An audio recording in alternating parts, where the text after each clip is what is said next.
Bonjour à tous. Voilà, je vous fais une petite vidéo rapide pour vous tenir informé de l'actualité sur l'intelligence artificielle et notamment la guerre qu'il y a entre Google et OpenAI et Microsoft, bien que Microsoft et OpenAI soient intimement liés, puisque ChatGPT 4 va être intégré à Bing. Alors Bing, c'est pas pour tout de suite puisque ça a été retardé. Par contre, je voulais simplement vous parler de Google dans un premier temps, et après on abordera ChatGPT 4, puisque c'est quand même l'essentiel. Donc Google a fait une annonce il y a 2 jours via YouTube en publiant une nouvelle vidéo qui annonce en fait des fonctionnalités d'IA dans leur environnement de travail, et notamment tout ce qui est messagerie et documents Word, Excel. L'idée, c'est bien sûr de rivaliser avec Microsoft, notamment, et également OpenAI. En ce moment, il y a une guerre très médiatisée entre les géants de l'intelligence artificielle. Et Google essaye tant bien que mal de coller, je dirais, au basket d'OpenAI, mais ça me paraît compliqué. Pourquoi? Parce que Google, à part cette annonce-là, il n'y a pas grand-chose encore aujourd'hui du côté de Google. Par contre, côté ChatGPT, et notamment ChatGPT 4, on a beaucoup plus de choses. Et je suis très excité par ce ChatGPT 4. Alors, bien sûr, ChatGPT 4 aujourd'hui n'est pas accessible à tout le monde. Vous pouvez l'avoir de facto si vous payez l'abonnement à 20 dollars par mois pour ChatGPT+. D'office, vous aurez une option dans le menu déroulant, une option pour ChatGPT 4. Donc vous pourrez l'utiliser. Aujourd'hui, tout le monde n'a pas accès. ChatGPT 4 donc est plus performant que ChatGPT 3.5, bien sûr. Donc ChatGPT 4 est plus précis dans ses réponses. Il comprend beaucoup plus de choses et il sait interpréter tout un tas de nouvelles choses. On va le voir juste après, mais il sait interpréter des images.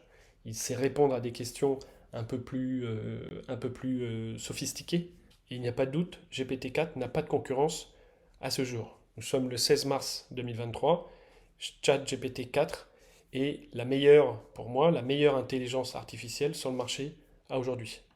Ici, une vidéo d'OpenAI qui montre bien les performances de GPT-4 face à GPT-3.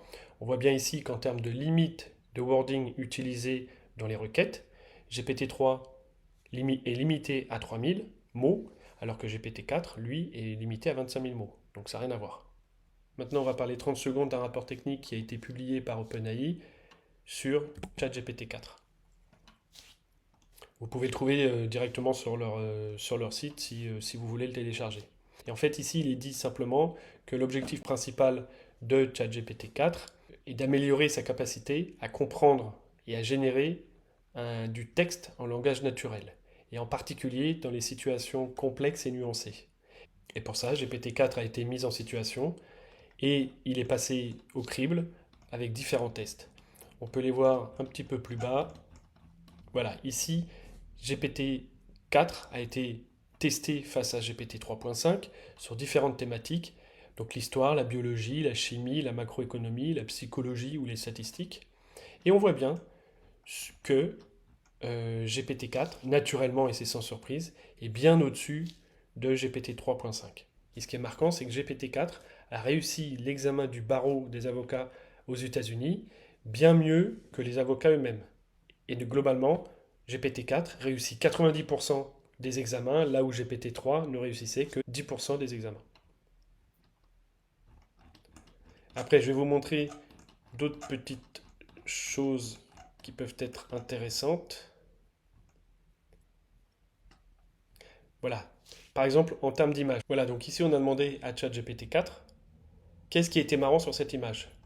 Et l'intelligence artificielle a décrit les images, a tout à fait compris le côté humoristique de l'image, a décrit les 3 images en expliquant qu'il y avait une fiche VGA branchée sur un smartphone et que le côté humour de l'histoire venait dans l'absurdité de brancher une prise VGA qui est normalement destinée à un ordinateur sur un téléphone.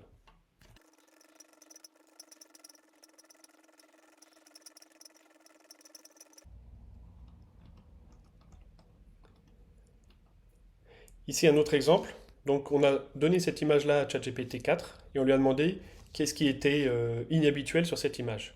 Et GPT-4 a répondu. Ce qui était inhabituel, c'était un homme en train de repasser, accroché derrière un taxi. Comme quoi, GPT-4 sait quand même détecter et comprendre, interpréter une image. Ici, un dernier exemple. La personne a écrit un main levée sur un cahier, ses besoins pour la création d'un site internet. Et a fait une photo de ça et l'a envoyé à GPT-4. Et GPT-4 lui a retranscrit tout le code HTML pour la création du site. Enfin, vu dans la presse, deux, trois petites choses. Ici, on a le directeur de Coinbase qui a demandé à GPT-4 s'il y avait des failles dans les smart contracts sur la blockchain Ethereum. Et GPT-4 a effectivement noté des failles de sécurité et des axes d'amélioration. Donc c'est assez bluffant jusqu'où l'intelligence artificielle peut aller. Ici, une petite chose rigolote, c'est que la fameuse série South Park a utilisé dans l'un de ses derniers épisodes ChatGPT. On voit à un moment dans un épisode un acteur prendre son téléphone portable et lancer une requête à ChatGPT. Donc c'est assez comique. Enfin, il y a eu des tests qui ont été faits. Alors cet article date un petit peu maintenant, hein. Dans l'intelligence artificielle ça va très vite, mais il y a eu ChatGPT 4 qui a été mis face aux médecins, et notamment il y a eu des questions précises qui ont été posées sur certaines maladies, et ChatGPT a répondu exactement ce que le médecin aurait répondu. Bon bah voilà, c'est la fin. Merci à vous. N'hésitez pas à vous abonner, partager cette vidéo et liker, et je vous dis à bientôt.